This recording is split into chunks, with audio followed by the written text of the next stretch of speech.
교육열하면 한국은 늘 빠지지 않고 손에 꼽히곤 하죠. 기사를 보니 2년제 대학 이상을 졸업한 사람은 69%라고 하더군요.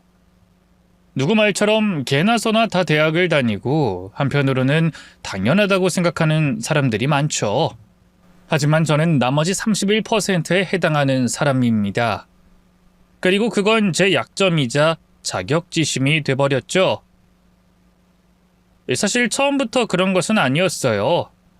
어린 시절부터 앉아있기보다는 뛰어노는 게 좋았고 남들보다 튼튼한 뼈대를 가지고 있었죠. 현재 제 나이가 40대인데 키는 170cm일 정도니까요. 그러다 보니 부모님은 거의 반쯤 포기하셨습니다. 아버지는 지쳐서 놀아달란 어린 저를 보면 끙끙 앓는 소리가 나왔죠. 아이고 허리야. 야, 아빠가 어제 허리를 크게 다쳤어. 그러니까 엄마한테 놀아달라고 해. 어? 왜 화살이 이쪽으로 와? 당신 허리가 뭐 하나도 안 아프잖아. 왜 애 앞에서 거짓말이야? 하영이가 커서 뭘 배우겠냐고. 아이, 커보면 알겠지. 그리고 거짓말을 하지 말라고 해도 다들 해. 거짓말은 필수야, 필수. 이런 현대사회에서 살아남으려면 적당히 섞어서 쓰는 거지. 조미료 같은 거라고. 어머니는 그런 아버지의 등짝을 때리며 말했습니다. 얼른! 주말엔 당신이 놀아주기로 했잖아. 아이고, 신이시여. 이럴 거면 차라리 아들을 낳을걸. 이건 딸인지 아들인지. 말은 그렇게 하셨지만 저는 부모님의 사랑을 한껏 받으며 자란 건 사실입니다. 한참 에너지를 쏟고도 1시간만 자고 일어나면 제 체력은 회복되었기에 부모님도 정말 고생 많이 했고요. 그래서인지 제가 6살이 됐을 때부터 각종 운동학원에 보내기 시작하셨습니다. 기본적인 태권도부터 시작해서 수영, 축구교실까지 말이죠. 여자아이였지만 예쁜 치마보다는 축구공만 보면 반쯤 미쳐서 쫓아다니는 미친 개에 가까웠어요. 당연히 공부는 최악이었습니다. 받아쓰기를 당당하게 빵점을 맞아갔을 때 아버지는 고개를 숙이셨죠. 다들 대학 그러지만 난 하영이 네가 중학교까진 갈 수 있을지가 가장 걱정이 된다. 넌 받아쓰기 빵점을 받고도 뭐가 그렇게 당당해서 집에 오자마자 이걸 보여주니? 아, 선생님이 틀린 거 10번 적어오라고 하잖아. 그럼 100개인데 나 축구교실 가야 되니까 아빠가 대신 좀 해줘. 뭐? 아니, 그래도 선생님이 너한테 하라고 한 건데. 그럼 나 축구교실 가지 마? 아빠가 나랑 놀아줄 거야? 아니다. 아빠가 싹 다 해두마. 얼른 다녀와라. 건강한 게 최고야. 공부는 못해도 된다. 부모님 입장에서는 약간의 고비와 고난이 있었겠지만 제게는 최고의 부모님이었습니다. 아버지가 공장을 운영하고 계셨기에 유복하기도 했고 부모님이 장난이 좀 심하긴 해도 늘 웃음이 끊이지 않을 정도였죠. 그런데 제가 중학교에 입학했을 때 저희 집에는 큰 사건이 벌어지고 말았습니다. 대금 지급을 해주지 않던 협력업체가 문을 닫고 파산을 하자 아버지의 공장까지 그 타격을 받게 된 거였어요. 그야말로 줄도산이었습니다. 그 일로 아버지는 식음을 전폐하고 술만 드셨죠. 이전과는 너무나 다른 좁고 더러운 집으로 이사를 가야 했고 어머니는 매일 밤 우셨습니다. 두 분 다 늘 돈 걱정 없이 살아왔기에 가난이 많이 당황스러웠던 것 같아요. 쌀이 떨어진다는 것, 반찬이 없다는 것에 매번 큰 충격을 받았죠. 때문에 두 분은 어느 순간부터 힘내자라는 말 대신에 언성을 높이기 시작했습니다. 이게 다 당신 때문이야. 당신이 그걸 왜 책임져? 왜 우리까지 이 고생을 하게 만드냐고? 당신만 아니었으면 우리 이렇게 안 살았어. 알아? 그래, 다 내 잘못이다. 내가 죽일 놈이야. 내 공장, 내 식구들 마지막 월급 챙겨준 게 그렇게 불쾌해? 당신 진짜 속물이구나. 이제야 당신 본 모습이 보이네. 그럼 그 친구들은 굶어? 굶으라고 해. 그랬어야지. 사람이 좀 이기적일 수도 있는 거잖아. 다른 사람들은 잘도 해. 그렇게 좋은 사람이 되고 싶었니? 당신이 아무리 그렇게 해도 돌아서서 욕하는 놈들 뿐이야. 속물? 그래. 난 속물 소리 들어도 내 가족은 안 굶겨. 그럼 당신이 나가서 일을 해. 이렇게 집에 들어앉아서 아무것도 안 하면서 들들 사람 볶지만 말고. 나 수십 년 동안 한 번을 일을 쉰 적이 없어. 근데 당신은 뭘 했어? 알았어. 나가서 그깟 돈 벌면 되는 거잖아. 벌어온다고. 늘 눈을 마주치고 항상 웃기만 했던 부모님은 가난으로 인해서 점점 변해갔습니다. 그리고 그렇게 딱 1년을 버티다가 아버지가 극단적인 선택을 하셨죠. 그 어떤 예고도 없이 말입니다. 아버지가 죽기 전에 했던 행동은 자신이 그간 마셨던 술병을 모두 치우고 집에 고장난 가구를 손질한 게 전부였죠. 그리고 남겨진 어머니와 제 사이도 변했습니다. 너 또 밖에서 운동했니? 지금 나이가 몇인데 아직도 그렇게 뛰어다녀? 올림픽이라도 나가려고? 너 그런 거 못해. 운동도 돈 있는 집 자식들이나 하는 거야. 그러니까 공부해, 공부. 엄마, 나 공부 못하는 거 알잖아. 공부하라고! 네가 그렇게 미친 개처럼 뛰어다니는 힘으로라도 공부에 힘을 써. 안 그럼 너도 평생 구질구질 이렇게 가난하게 살아야 할 테니까. 알았니? 응, 알았어. 전 어머니의 말처럼 공부라는 걸 한번 해봤습니다. 책상에 앉아서 책이 너덜너덜해질 때까지 보고 또 봤죠. 보통 이렇게 하면 정신력으로 성적이 오르고 개천에서 용이 난다라는 이야기로 이어졌을 텐데 저는 아니었습니다. 책을 보면 머릿속은 하얗게 되고 눈이 천천히 감겼죠. 어떤 식으로 표현을 해야 할지 모르겠는데 책만 보면 멀미를 하는 그런 기분이었습니다.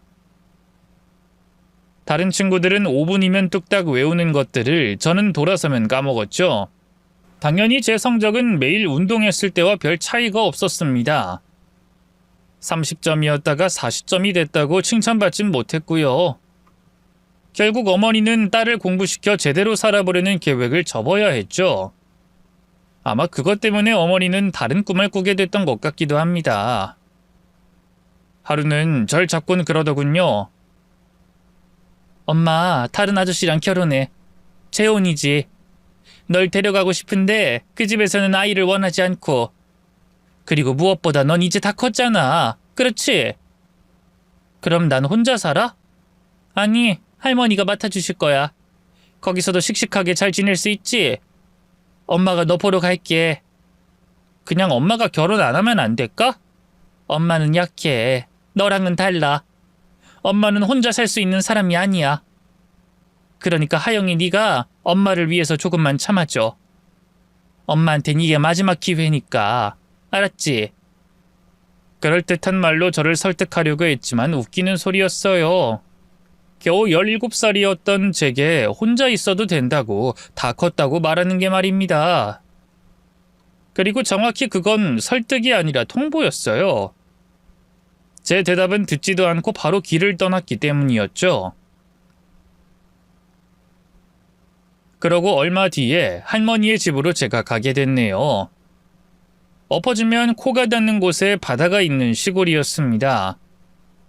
학교는 1시간을 차를 타고 나가야 할 거리였죠. 문제는 이미 그룹이 형성된 늦은 시기에 전학을 갔다는 거였습니다. 심지어 공부도 못하고 잘 어울리지도 못했으니 따돌림을 당하게 됐죠. 수업 시간에 휴지를 머리에 던지거나 책상에 우유를 쏟아놓는 그런 장난들이었습니다. 보통이라면 그냥 당하고 있었을지도 모르죠. 근데 저는 그러지 않았어요. 이게 무슨 유치한 짓이야? 차라리 직접 때려! 저를 따돌리는데 가장 주동자였던 아이가 픽 웃었죠. 그래도 되니? 그럼 너 수업 끝나고 남아. 나대지 못하게 아주 지근지근 밟아줄 테니까. 그래서 저는 수업이 끝나고 절 괴롭히던 아이들을 모두 잘근잘근 씹어줬습니다. 다른 사람들한테는 통할지 몰라도 저는 아니었죠. 5명이 덤벼들었지만 맞으면서도 1명씩 처리를 했어요. 어린 시절부터 운동이란 운동은 모두 섭렵했던 제게 머리채를 잡는 건 싸움이 아니었습니다. 저는 오로지 주먹과 발차기로 제압을 했으니까요. 그런데 제 타고난 뼈대로 인해 힘 조절을 잘못해서 뒷수습을 하진 못했습니다. 분명히 쌍방폭행이었지만 저에 비해서 상대적으로 많이 다치는 바람에 강제 전학을 피할 수가 없었거든요. 상대 애들도 잘못이 있어 합의금 문제는 피할 수 있었지만 정작 전학을 가는 건 저 하나였던 겁니다.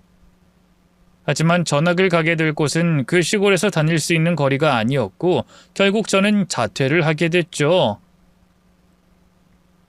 자퇴를 했을 때는 솔직히 세상이 무너지는 것 같은 기분이었습니다. 그런데 며칠이 흐르니 정말 괜찮아졌어요.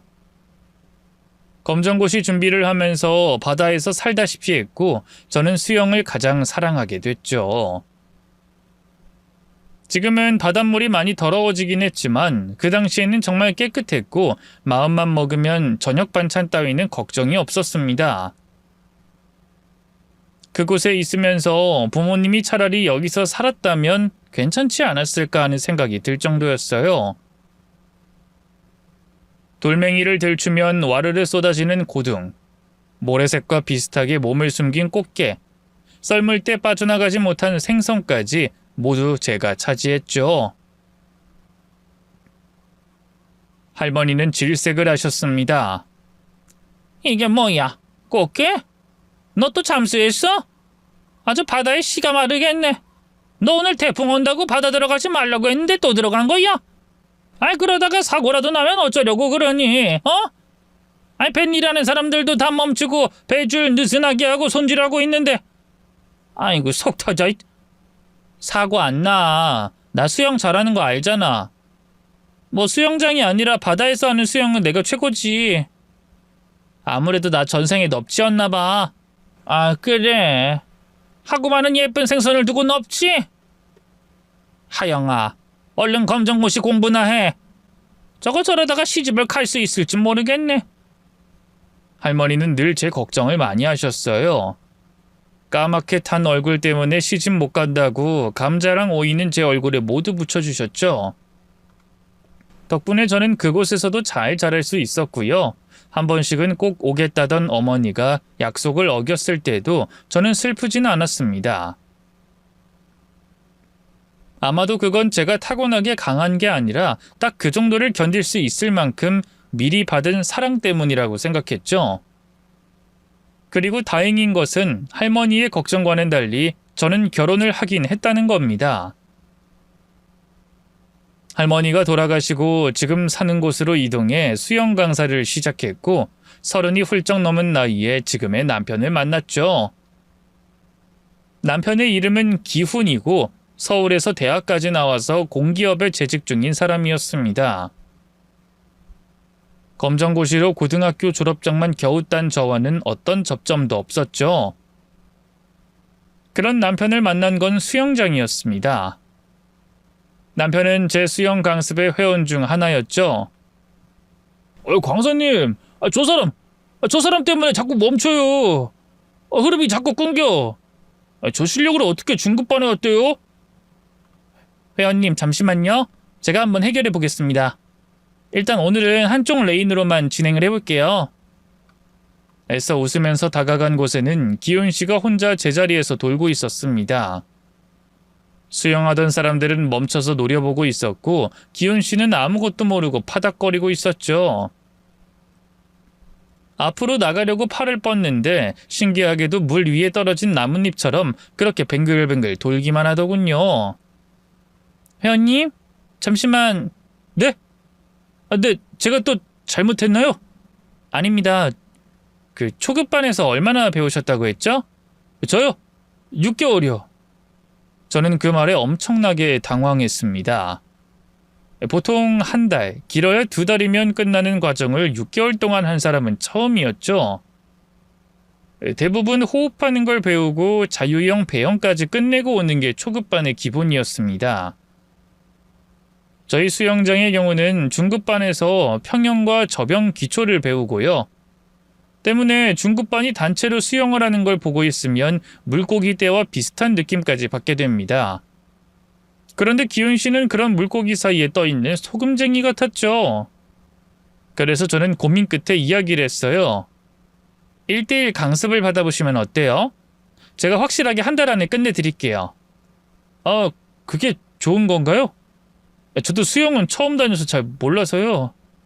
가격이 좀 있긴 하지만 회원님의 경우는 따로 받는 걸 강력하게 추천드립니다. 네, 가격은 상관없습니다. 꼭 바다에서 수영을 해보고 싶어서요. 그게 저와 남편의 첫 만남이었습니다. 1대1 강습을 하면서 조금씩 더 가까워졌죠. 안타깝게도 1대1 강습으로도 남편은 쉽게 고쳐지진 못해서 겨우 2달 만에 자유형 하나만 가르칠 수 있었어요. 그런데도 엄청 좋아하면서 수영에 흥미를 느끼는 모습에 관심이 가게 됐죠. 한 번은 제가 물어봤습니다. 이 정도면 답답해서라도 포기를 했을 것 같은데 기훈 씨는 왜 그렇게 열심히 해요? 제가 어릴 땐 공부만 해야 해서 대외적으로 이런 활동을 해본 적이 없었거든요. 맨날 책상 앞에만 있고 잠도 잘 못 자고. 그렇게 나이는 먹었는데 어느 날 문득 제가 뭘 좋아하는지도 모르겠더라고요. 근데 딱 하나 있긴 하거든요. 그게 뭔데요? 소금쟁이? 아니요, 돌고래요. 보고 있으면 진짜 자유롭고 힘이 있어 보이잖아요. 물결을 가르는 걸 보면 가슴도 막 벅차고. 그래서 저도 그렇게 수영을 하면 행복할 것 같아서요. 행복해지고 싶어서 열심히 배워보는 거죠. 그 사람을 보고 있으면 예전에 제가 공부를 해보려고 했을 때가 떠오르곤 했습니다. 어쩜 그렇게 수영을 못할 수가 있을까 신기했죠. 그래도 저는 최선을 다하긴 했어요. 뇌가 4개는 있는 사람처럼 따로 노는 팔다리를 제어하는 것부터 시작했죠. 그리고 6개월이 더 흘러서 마침내 소금쟁이를 돌고래 그 비슷하게 만들 수 있었습니다. 그 이후에는 친구로 1년, 그리고 연인으로 함께 하게 됐고요. 서로 너무나 성격이 달랐지만 우린 꽤 잘 지냈습니다. 그러다 보니 자연스럽게 결혼 이야기가 나왔고 그때부터 문제가 생기기 시작했죠. 자기야, 기분 절대 나빠하지 말고 들어. 자기 검정고시로 고등학교 졸업한 건 숨기면 안 될까? 절대로 내가 그렇게 하고 싶다는 게 아니야. 다만 우리 엄마가 학력에 좀 예민하셔. 자기도 알잖아, 나 삼수까지 한 거. 무조건 더 좋은 대학 가라고 압박하고. 자기가 상상하는 것 이상으로 힘들 수도 있어. 그래도 뭐하러 학력을 속여. 난 진짜 괜찮아. 돌아가신 아버지가 연세대를 졸업하셨어. 그리고 엄마는 이화여대에서 미술을 전공하셨고, 심지어 누나는 카이스트 출신이야. 독일 유학까지 가서 거기서 일하다가 결혼까지 했는데 이혼하고 한국에 들어온 상태지. 엄마랑 누나 조합이 더더욱 안 좋아. 진짜야. 와, 이걸 바로 가방끈이 긴 집안이라고 하는구나. 자기도 엄청 좋은 대학 나왔잖아. 내 동생이 더 좋은 대학이지. 근데 동생은 자퇴했어. 그리고 내가 나온 대학은 엄마가 인정도 안 해줘. 나한텐 그게 최선이었는데. 자기한테만 그러는 게 아니라 나나 내 동생까지도 무시하는 분인데 아마 검정고시 출신이라는 거 알면 결혼 자체를 못하게 하실 거야. 그냥 순탄하게 대학 나왔다고 하고 수영이 좋아서 강사 됐다고 하면 안 될까? 아니, 어차피 들켜. 나랑 말하면 다 알 거고. 난 정말 괜찮아. 그리고 그런 걸 거짓으로 하고 싶지 않아. 내내 마음이 더 무거울 일은 하고 싶지도 않고. 그때 저는 당당했습니다. 중학교 졸업을 걱정할 정도로 머리가 나빴던 제가 제 힘으로 검정고시로 졸업장을 딴 건 제 나름의 훈장이었어요. 대학 나오고 좋은 곳에 취업하는 것도 좋겠지만 제 직장에 대한 자부심도 있었습니다. 이 전생에 넙치였을지도 모를 제가 물이 있는 곳에서 원하는 만큼 수영을 할 수 있는 직업을 가졌으니 최고였고요. 수영 강사 중에 물에 들어가서 쭈글쭈글해지는 게 싫고 몸이 건조해진다고 물을 기피하고 대충 하는 사람들도 있지만 저는 아니었습니다. 물에 들어갔을 때 마음이 오히려 편해졌고 숨을 쉬는 것 같았으니까요. 하지만 얼마 안 가서 저는 그때의 당당했던 저를 기절시키고 싶어졌습니다. 시어머니는 제가 상상했던 수준이 아니었어요. 어릴 때 무슨 사고라도 친 거야? 그냥 가만히만 있으면 다 졸업하는 고등학교 졸업을 검정고시로 봤다는 게 난 도통 이해가 안 된다. 우리 집안에 그런 사람은 단 한 명도 없어. 처음 집에 인사드리러 갔을 때부터 제 학력을 묻더니 치를 떠셨습니다. 마치 생전 처음 보는 외계인이라도 마주한 사람처럼 눈까지 피했죠. 곁에 있던 시누이도 마찬가지였습니다. 그러게, 수영 강사면 돈도 얼마 못 벌지 않나? 그런 몸쓰는 일을 하는 사람은 우리 집에 한 명도 없는데. 기훈이가 우리 집에서 좀 머리가 떨어져서 가뜩이나 이세 걱정이 되는데. 그 말에 기훈 씨가 나섰죠. 엄마랑 둘 다 적당히 좀 해. 나 결혼시킬 마음 없어? 내 나이를 생각해봐. 나 벌써 40대 초반이야. 결혼할 나이가 훌쩍 지났다고. 학력이고 뭐고 그게 왜 중요해? 언제는 나한테 무식하다며. 야, 우리 집에서는 그렇다는 거지. 누나가 뭐 틀린 말 했니? 재수도 아니고 삼수까지 해서 대학 간 게 너 혼자니까 걱정돼서 그런 거지. 거기다가 취직하는 것도 좀 오래 걸렸어? 그래도 아닌 건 아니지. 네가 아무리 좀 떨어진다고 해도 검정고시 출신의 수영 강사랑 이어질 급은 아니란 말이야. 너 학벌은 그냥 그래도 공기업 다니고 있잖아. 너 정도면 더 좋은. 기훈 씨가 테이블을 콱 내려치며 말했습니다. 제발 좀 그만하라고! 이런 말 들을 거 예상했지만 배웠다는 사람들이 내가 좋아하는 사람을 앞에 두고 그런 말 하는 거 좀 역겹거든? 계속 반대해요. 그럼 나 엄마랑 누나 둘 다 안 봐. 솔직히 이런 취급 받으면서도 이 정도로 이 집에 헌신한 거 나 하나 아니야? 그니까 알아서 해. 두 사람 다 날 안 보고 그 학벌 자랑하면서 살던지 아님 그냥 허락을 하던지. 나중에 이야기를 들어보니 기훈 씨는 제가 모든 걸 사실대로 말한다고 했을 때 그렇게 협박이라도 해야겠다 마음 먹었다고 합니다. 그렇게 하지 않으면 절대로 허락을 안 해줄 사람들이었기 때문이라고 하더군요. 실제로 그 방법은 잘 먹혔고 결혼 허락을 받긴 했습니다. 하지만 그때부터 제게는 지옥의 시작이었죠. 결혼 후 단 1년 만에 당당했던 저는 사라졌고 학벌에 대한 콤플렉스와 자격지심이 생기게 된 겁니다. 시어머니는 제 행동 전부를 마음에 들어 하지 않으셨는데 그것도 머리가 좋지 않아서라고 하시더군요. 제가 어머님 생신에 음식을 차린 날에는 이러셨죠. 아우 짜! 음식이 죄다 짜네. 짠 음식을 먹어서 머리가 안 좋은 건가? 내가 저번에도 말했지. 음식과는 적당히 하는 거라고. 아니 머리에 입력 자체가 되지 않는 거니? 아님 내 말을 아예 무시를 하는 거니? 아니 도대체 넌 벌써 1년이 다 됐는데 음식이 이게 뭐야? 저번엔 너무 싱겁다고 하셔서. 적당히! 아니 적당히를 몰라? 아 내가 하나부터 10까지 가르쳐야겠니? 내가 너 상대하면서 머리가 다 아파. 말귀도 한 번에 못 알아듣고. 너 책은 읽긴 하니? 문해력이 떨어지는 거 아니야? 아우 내 아들 아까워. 그렇게 쥐어짜내서 대학 보내고 공부시켰더니 하나 마음에 드는 게 없어. 어디서 이런 덜 떨어진 걸 며느리라고 나한테. 아이 됐다 치워. 시누이는 곁에 있다가 혀를 끌끌 차더니 끼어들었습니다. 아 엄마 생일인데 그냥 적당히 해. 뭘 알겠어 무식해서.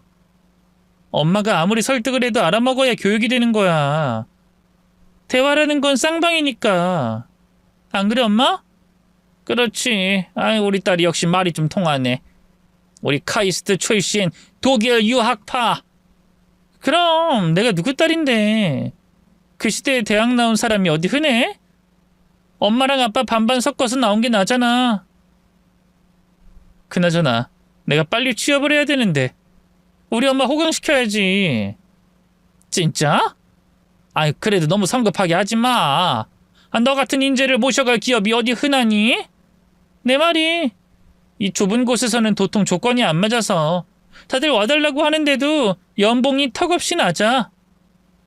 진짜 독일로 다시 돌아가야 되는 건 아닌지 모르겠네. 그건 안 되지. 우리 딸 얼마 만에 한국에 들어왔는데. 그냥 여기서 살아. 알았지? 엄마가 용돈도 최대한 지원해주고 네 동생들도 있으니까 걱정할 거 하나 없다. 시어머니와 시누이는 그야말로 환장의 짝꿍이었습니다. 다른 건 몰라도 누구 하나 잡아서 속을 뒤집는 건 쿵짝이 잘 맞았죠. 서로가 서로에게 존경한다, 대단하다고 칭찬을 하니 밥을 안 먹어도 배가 부르겠구나 싶었습니다. 헌데 아이러니하게도 눈은 높아서 한국에 들어와서는 바로 취직을 하지도 않았어요. 돌아가신 아버님을 제외하면 가장 학벌이 높다는 두 사람이 백수였던 거죠. 반면에 대학에 들어갔다가 자퇴한 도련님이나 서울에 위치는 하고 있지만 누구나 알아주는 대학이 아니었던 남편이 그 집안을 이끌고 있었습니다. 두 사람도 불만이 많았죠. 그놈의 우월한 유전자, 우리 엄마는 언제쯤이면 그걸 포기할까? 오늘 아침에 나한테 뭐라고 했는 줄 알아? 대학 다시 들어가래. 내 나이가 몇인데 아직도 그 소리라 들어야 하는지. 나한테 불이나 끄고 몸 쓰는 무식한 일 한다고 그러더라. 도련님이 투덜거리자 남편이 한숨을 쉬었죠. 넌 좀 아깝긴 하지. 잘 들어간 대학을 자퇴했으니까. 아니, 내 꿈이 어릴 때부터 소방 공무원인데 대학을 왜 꼭 들어가서 돈까지 써야 하는지 이해가 안 됐어. 그래서 반항할 겸 자퇴를 한 건데 이럴 줄 알았으면 그냥 졸업할걸. 이 나이 먹어서도 이런 취급을 당할 거라고 생각을 못했어. 언젠가는 포기하실 줄 알았지. 내 말이 그 말이야. 나도 결혼하면 끝일 줄 알았어. 근데 요즘도 나만 보면 들들 볶아. 아이 낳으면 어쩔 거냐고, 영어 유치원 보내야 한다는 말까지 듣고. 근데 엄마도 참 욕심도 많아. 넌 공무원이고 난 공기업 다니는데 아직도 뭐가 부족하대? 네가 내 아들이면 난 업고 다녔어. 카이스트 이상만 사람 취급하겠다는 거 아니야. 이게 다 누나 때문이야. 누나가 이상한 스타트를 끊어서 우리만 죽어나는 거라고. 생활비도 얼마나 많이 달라고 하는지 진짜 두 여자 때문에 미치겠다. 나 결혼은 할 수 있을까? 이왕 데리고 오는 거 누나보다 학벌 좋은 사람으로 데리고 와. 아주 코를 콱 눌러버리게. 형, 그런 사람은 나한테 시집 안 와. 나 소방공무원이야. 그것도 9급. 제가 온갖 구박을 다 당하면서도 남편에게 털어놓을 수 없던 이유가 바로 그거였습니다. 저 못지않게 두 사람 역시도 엄청난 차별을 당하고 있었으니까요. 함께 식사를 해도 시누이가 먹고 싶은 것만 골라갔을 정도였죠. 심지어 시누이는 백수였는데도 돈을 과하게 쓰곤 했습니다. 헌데 시어머니는 그걸 혼내긴커녕 무조건 싸고 돌았죠. 그나마 제 남편은 성격이 유한 편이었지만 도련님과는 말다툼을 많이 하곤 했습니다. 그런데 불과 2년 만에 모든 상황이 뒤집어지고 말았죠. 우리 딸, 우리 카이스트 박사, 우리 독일 유학파 라고 부르며 자신의 딸에게만 관대했던 시어머니가 갑자기 그 방향을 도련님에게 튼 거였습니다. 식사를 할 때도 맛있는 것은 모두 도련님 앞으로 밀어넣고 호호하하 하면서 칭찬을 수없이 하기 시작했죠. 우리 영훈이는 뭔가 될 줄 알았어. 어쩜 이렇게 난 자식을 깨알처럼 잘 키웠을까? 우리 아들 너무 잘생겼다. 지금 보니까 꼭 조각 같아. 도련님은 입에 들어가던 불고기를 내려놓고는 물었습니다. 뭔데? 누나 또 사고 쳤어? 엄마 소문 들었어. 너 병원장 딸이랑 만나고 있다면서? 엄마가 그걸 어떻게... 도련님은 경악했고 시어머니는 활짝 웃었습니다. 잘했어, 잘했다. 우리 아들 네가 드디어 제 몫을 하는구나. 엄마는 우리 집안에 의사 하나 정도는 있었으면 했어. 근데 네가 마침 딱 이렇게 내 소원을 들어주네. 그 사람 의사 아니야. 그냥 사업하고 있는 사람이고. 어? 보통 의사 딸들은 의사가 된다고 하던데 병원을 물려받아야 될 거 아니야? 자기가 하고 싶은 거 하면 되는 거지 무슨 의사야. 시어미는 약간 실망한 눈치였지만 그럼에도 표정은 밝았어요. 아이 됐어. 그래 의사인 사돈이 있는 것도 괜찮지. 사업을 하면 뭐 크게 하는 거지. 엄마도 알아야 대비를 할 거 아니야. 결혼 이야기 하고 있는 거 맞지? 왜 엄마한테 말을 안 했어? 엄마가 이럴 게 뻔한데 어떻게 이야기를 해? 그냥 좀 가만히 있어. 체할 것 같으니까. 아, 우리 아들이 체하면 안 되지. 우리나라를 지켜주는 자랑스러운 공무원인데. 결국 도련님은 그날 체하고 말았습니다. 약 먹고도 토하는 바람에 부채표 약을 무려 3병이나 비워야 했죠. 몸이 좀 괜찮아지자 남편과 제게는 만나는 사람에 대한 이야기를 해줬어요. 그리 큰 병원은 아니었지만 어쨌든 병원장의 딸인 것도 맞았고 위에 오빠가 하나 있는데 의사라고 했습니다. 대학을 나와서 바로 사업을 시작했고 사업이 꽤 크다는 말도 했죠. 진짜 부자라서 놀랍기도 한데 저나 남편이 절망한 것은 다른 일이 아니었어요. 서울대? 서울대 출신? 아, 머리야. 남편은 머리를 잡고 통증을 호소했고 저 역시 절규했습니다. 남편은 또다시 시어머니가 비교할 것에 긴장을 했고 저는 시어머니와 시누이도 부족해서 동서까지 저를 무시할 생각에 아찔해졌죠. 당연히 도련님은 당황했습니다. 왜 그래? 형이 예전부터 카이스트보다 더 좋은 대학이었으면 좋겠다고 했잖아. 그래야 코를 납작하게 만들어줄 수 있을 거라고. 그야 우리 편이었을 때 이야기지. 일단 부자야. 근데 공부까지 잘해. 그럼 결국 비교 대상이 하나 더 늘어난 거잖아. 이제 엄마가 너한테 뭐라고 안 할 테니 그 비난은 나랑 이 사람이 고스란히. 상상만 해도 속이 울렁거린다. 차라리 절연을 해야 하나? 걱정 마. 내가 그 말은 비밀로 하자고 해볼게. 그게 가능해? 우리 엄마가 누구 보면 하는 말이 뭐야? 어디 졸업했냐고? 그럼 좀 곤란하긴 하네. 졸업 안 했다고 하기에는 또. 아니야. 민정이 그럴 사람 아니거든? 내가 거짓말이라도 해달라고 해볼게. 아니야. 네 아내라도 좀 편하게 지내면 좋지. 그리고 너희 둘만 만나는 게 아니잖아. 장인어른 있다며. 우리 집 사정 말하고 그분에게도 거짓말하라고 하는 게 말이 되니? 근데 하영이한텐 함부로 안 하면 좋겠다. 야, 안 그래도 엄마랑 누나 때문에 힘든 사람이니까. 알았어. 내가 뭐든 일단 이야기는 해볼게. 문제는 결혼도 하지 않았는데 그 불똥은 처음부터 제게 튀고 있었다는 겁니다. 하루는 수영 강습이 끝나고 집으로 갔는데 하도 다급하게 불러서 시댁으로 향했어요. 그런데 집에 있는 가구가 반쯤 튀어나와 있었습니다. 마치 이사를 하기 직전처럼 물건도 나와 있었죠. 하영이 너 잘 왔다. 가구 위치를 싹 바꿀 생각이니까 네가 좀 거들어. 네? 이걸 다요? 그럼 우리가 해? 넌 몸 쓰는 일을 하고 평생을 운동하며 살았잖니. 우린 책상 앞에 앉아서 공부만 한 사람이고 체격 자체도 다르잖아. 기은이 퇴근 시간은 한참 남았고 영훈이는 병원장 딸이랑 약속이 있다니까 우리끼리 해야 해. 갑자기 가구 위치는 왜? 못생긴 가구는 안쪽에 넣어야지. 당장 다 바꿀 순 없으니까. 얼른! 나중에 그 집에서 인사하러 오면 제대로 구색을 갖춰야 될 거 아니야. 얼른 해. 시간 없어. 이거 정리하고 그릇도 다 바꾸려면 1분 1초도 아쉬우니까. 하지만 어머님, 시끄러! 어차피 해야 할 일이야. 그리고 이거 명심해라. 동서 들어오면 윗사람 대접받을 생각은 하지도 마라. 너랑 수준 자체가 다르니까.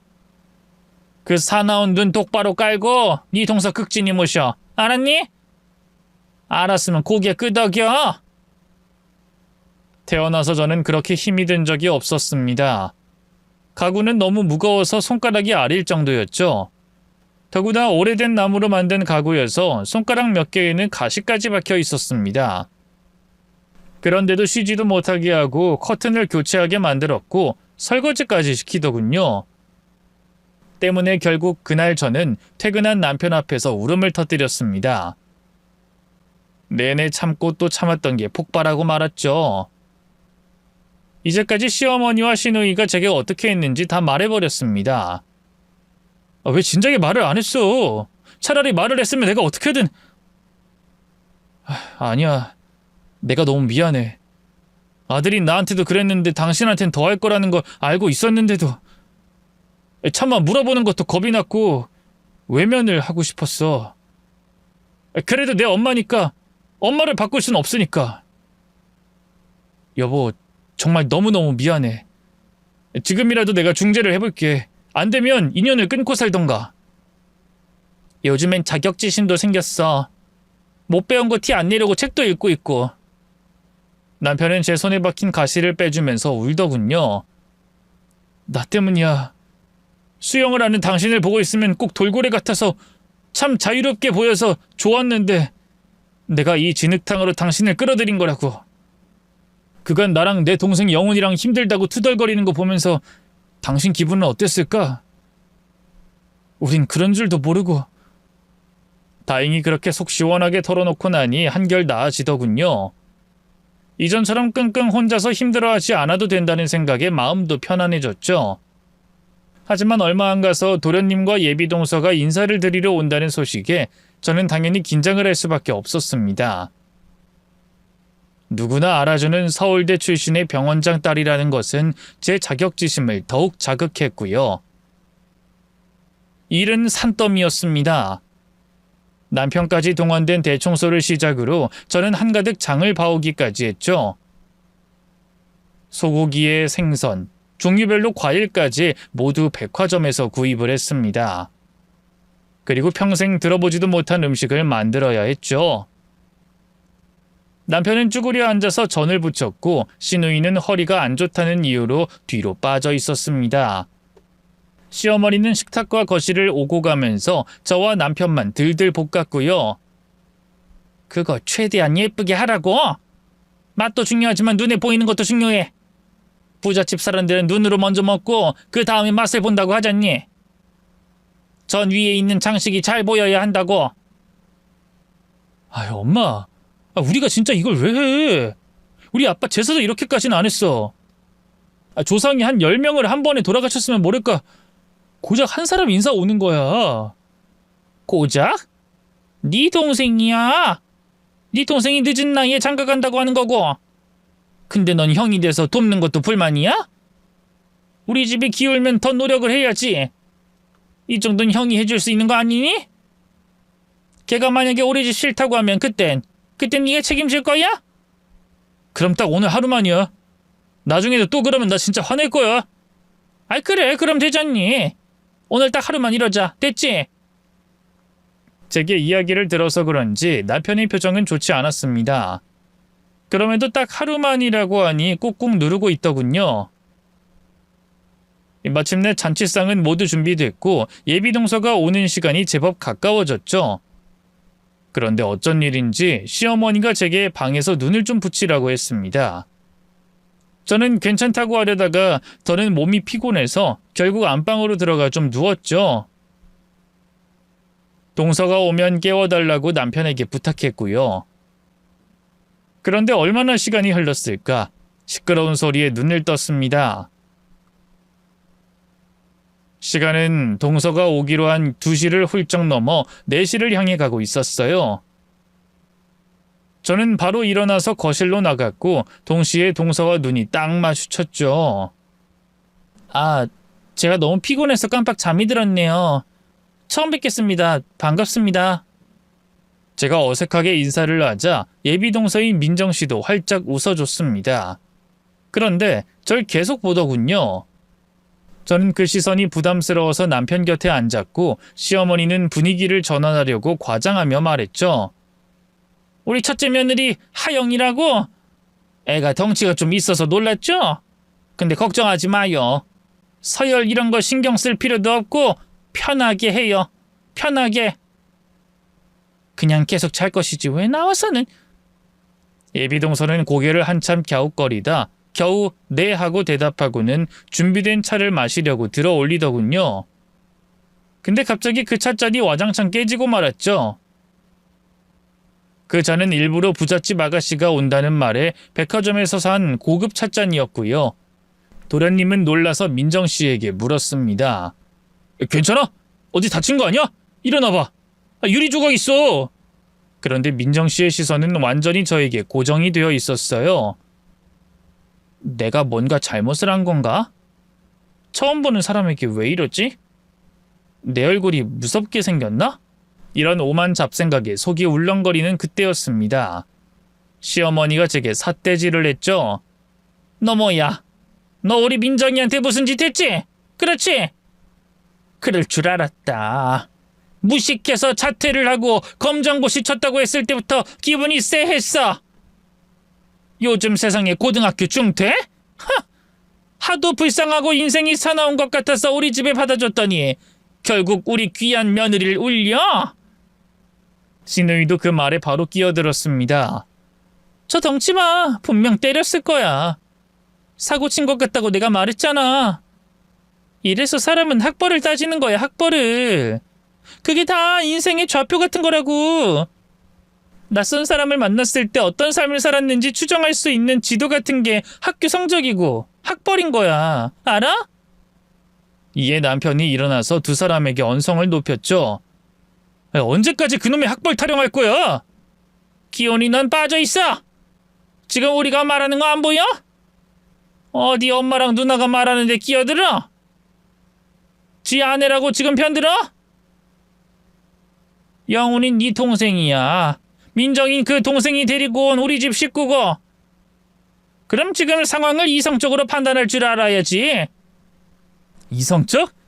도대체 뭐가 이성적이건데? 이제까지 누나랑 엄마가 나한테 요구한 이성적인 판단은 그냥 참고 버티는 거 아니었어? 그럼 나도 이 짓 더는 못해. 나 없이 잘 먹고 잘 살아봐. 시어머니는 코웃음을 쳤죠. 그래, 늘 넌 그런 식이지. 잘난 공기업 다니며 돈 좀 번다고 유세야, 유세를. 그래, 갈 테면 가라. 나도 이제 안 잡는다.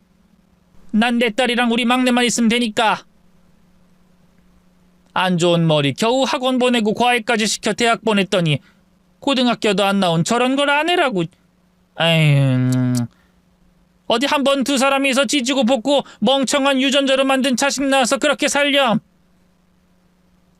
서로 언성이 높아지는 가운데 민정씨의 시선은 여전히 제게 있었습니다. 저는 좀 당황해서 얼굴을 괜히 긁었는데 민정씨가 손을 바들거리며 제게 다가오더군요. 그리고는 저를 와락 끌어안고 울기 시작했습니다. 민정씨? 혼란스럽고 당황스러운 상황에서 저는 그런 예비동서의 어깨를 다독여줬어요. 언니 저 기억 안 나요? 저예요, 민정이. 바닷가요. 바닷가에 빠졌던 그 애. 무슨... 저요, 그때 바다. 아빠가 저 들고 있었잖아요. 기억 안 나요? 그때 그 너? 전혀 기억도 나지 않았다가 머릿속으로 순식간에 기억들이 와르르 쏟아졌습니다. 앞서 말했듯이 할머니의 집 바로 앞은 바다였어요. 문을 열면 짠기 가득한 공기가 코를 찌르는 곳이었죠. 그곳은 제게는 유일한 운동시설이었고 친구였습니다. 특히나 자퇴를 한 뒤에는 그곳에서 거의 살다시피 했고요. 하지만 그곳은 정확히 물놀이를 하기에는 그리 좋은 곳은 아니었습니다. 서해안처럼 심하진 않았지만 조수간만의 차가 커서 자칫 사고가 일어나기 좋았죠. 그리고 그날 역시도 그랬습니다. 바닷물이 깨끗해서 유명해졌는지 하나둘 사람들이 찾기 시작했는데 민정이도 자신의 부모님과 함께 물놀이를 온 거였죠. 문제는 썰물일 때는 꽤 먼 곳까지도 걸어서 갈 수 있다는 거였습니다. 고작 어린아이 허리 높이 정도로 올라온 바닷물은 뒤로 갈수록 더 깨끗해졌으니 다들 더 안쪽으로 들어갔고요. 그날 저는 얼른 물이 들어오면 수영을 할 생각으로 잠깐 기다리고 있었습니다. 모래사장에 털썩 앉아서 햇빛을 온몸으로 맞고 있었죠. 그런데 그때 안쪽에서 아주머니가 소리를 지르더군요. 문제는 주변에 사람이 거의 없었고 그나마 있던 건 저희 동네의 할머니들이 전부였다는 겁니다. 그리고 바다 안쪽에는 누군가 자신의 아이를 높이 들어 올리고 허둥거리고 있었죠. 아직 완전히 잠길 정도가 아닌데도 도대체 왜 그곳에 있는지 이해가 되진 않았어요. 저러다가 죽을 텐데. 순간 몸이 먼저 움직였습니다. 어른 남자와 작은 아이. 그건 수영 강사인 지금의 제가 생각해도 위험한 일이었어요. 바다에 빠지게 되면 순간적으로 위로 올라갈 생각을 하기 때문에 구조하는 사람이 죽는 일이 허다하니까 말입니다. 그런데 저는 너무 어렸고 그런 경험 자체가 없었어요. 그저 난 수영을 좀 잘하니까 가능하지 이런 생각으로 뛰어들었죠. 하지만 저는 의외로 좋은 선택을 하긴 했습니다. 아예 자명으로 들어가서 접근했으니까요. 물 밑을 보니 아저씨의 다리가 낡은 그물에 걸려 있었고 저는 그걸 잡아 뺐죠. 그리고는 일단 여자아이만 빼서 바로 물 밖으로 내보냈습니다. 또한 힘이 빠진 아저씨가 배영으로 누워있는 걸 확인하고 천천히 가서 아저씨까지도 구해냈고요. 배영을 유지할 줄 안다면 충분히 버틸 수 있을 거라고 판단했기 때문이었습니다. 하지만 그건 그 누구에게도 말한 적은 없었어요. 이유는 단순했습니다. 할머니에게 혼날까봐 였죠. 아무래도 자퇴해서 눈치가 보이는데 사람까지 구했다고 하면 제 등짝이 남아나질 않을 것 같았습니다. 실제로 그날도 혼이 났고요. 너 또? 아니 옷은 왜 다 젖었어? 이젠 그냥 막 들어가? 그렇지. 물이 보이니까 들어가지. 막상 들어가는데 옷을 입고 있었고. 아이고 내가 못 살아. 이 바다는 위험하다고 몇 번을 말해. 이야기를 계속하지 않으니 저조차도 까먹고 있던 오래된 이야기였고요. 얼굴을 보니 확실히 그때 그 아이였습니다. 그때는 초등학생이라고 생각했는데 중학생이었다고 하더군요. 언니, 그때 아빠랑 제가 언니 얼마나 찾았는데요. 근데 너무 늦게 갔어요. 엄마가 돌아가셔서 정신이 없었거든요. 근데 가보니까 언니가 없고 그래서 얼마나 많이 울었는지 몰라요. 우리 생명의 은인이니까. 그때 할머니가 돌아가시면서 그 동네에서 이사를 갔어요. 왜 존댓말을 해요? 아깐 너라고 하셨는데. 그거야 지금 상황이 좀... 그건 그래요. 이 상황은 제가 정리를 할게요, 언니. 조금만 기다려주세요. 민정이는 숨을 한번 크게 들이쉬고는 머리를 정돈하고 뒤로 돌아서서 시어머니와 시누이를 봤습니다. 둘 다 상황을 뒤늦게 파악했는지 어색하게 웃고 있었죠. 학벌이 그렇게나 중요하신 건가요? 근데 어쩌죠? 전 서울대 출신인데? 어머. 우리 새아가가 그런 좋은 학벌까지 가지고 있는 줄은. 우리 딸이 카이스트인데 두 사람이 이야기가 좀 통할 것도 같네. 통하겠죠, 진짜라면. 시어머니는 당황해서 물었죠. 뭐? 그게 무슨 뜻이니? 애초에 전 학벌로 영훈씨 택한 게 아니라는 뜻이에요. 어머님, 이 사람이 누군가를 구하고 일에 자부심이 있고 자신의 꿈에 확실히 있어서 그걸 보고 선택했어요. 그리고 그 선택의 이유는 바로 하영이 언니가 시작이고요. 그런데 하영이 언니를 왜 그렇게 무시하세요? 아니, 아까는 놀라서 그랬지. 진짜야. 널 보호하려고 그랬고. 우리 제대로 한번 까고 시작하죠. 어차피 이렇게 된 거 전 하영 언니 편을 들어야 할 것 같거든요. 무려 제 아버지와 제 생명의 은인이니까. 영훈 씨도 괜찮으면 말해. 지금 내가 하는 말 들으면 나랑 헤어질 수도 있고 아니면 어머니, 누나랑 사이가 나빠질 수도 있어. 어쩔 거야? 말할까? 그때 영훈 씨는 저와 남편을 한 번씩 보고는 해! 형이랑 형수가 나한텐 더 소중하니까 라고 대답을 했습니다. 좋아. 일단 어머니, 아시다시피 저희 집 좀 삽니다. 작은 병원이라고 해도 병원장까지 하신 저희 아버지, 그리고 오빠는 의사고요. 저도 사업도 크게 하죠. 그런데 보통 저희 집 정도면 결혼할 상대의 집안 조사를 필수적으로 하는 편입니다. 그러니까 전 모든 걸 다 알고 있다는 거죠. 어머님은 중졸, 그리고 형님은 고졸이시더라고요. 독일에서 일을 한 적도 없고 카이스트? 이화여대? 저도 웬만하면 그냥 참고 넘기려고 했는데 두 분 다 그러시면 안 되는 학벌 아닌가요? 특히 하영 언니를 무시한 건 좀 아니죠? 시어머니는 귀까지 빨갛게 되더군요. 아니야, 난 진짜야. 근데 딸, 정말이야? 아니 정말로 거짓말이야? 그럼 내가 준 등록금이랑 생활비는 어디에 쓴 거야? 어? 시누이는 눈이 커지더니 하얗게 질렸습니다. 아니야 엄마, 나 카이스트 맞아. 조사가 잘못된 거겠지. 그때 민정이가 설명을 했죠. 카이스트는 대부분 전액 면제입니다. 장학금 받고 거긴 다닌다고요. 아직도 거짓말을 하다니 두 분 다 진짜 너무하시네요. 스스로에게 솔직해지시죠? 이에 두 사람 다 고개를 숙였고 충격을 받은 건 가장 피해를 입은 남편과 도련님 두 사람이었어요. 남편은 진짜 이를 갈았습니다. 진짜야? 다 거짓말이라고 엄마? 기훈아, 엄마 말 좀 들어봐. 나도 어쩔 수 없었어. 너희 아빠랑 결혼하려고 시작했던 건데 그게 일이 좀 커졌다. 그러다가 네 누나가 잘 됐다고 하니까 나도 속았어. 너희 누나가 나까지 같이 속인 거야. 난 몰랐으니까. 혹시 너희들도 그렇게 되지 않을까? 난 나름 너희한테 힘을 주려고. 어쨌든 봐라. 공기업체는 공무원까지 만들었잖아. 그러니까 결과가 미쳤어? 내가 얼마나 괴로웠는데. 내 꿈은 하루라도 빨리 엄마한테서 벗어나는 거였어. 지긋지긋한 재수학원에서 얼마나 끔찍했는지 엄마가 아냐고.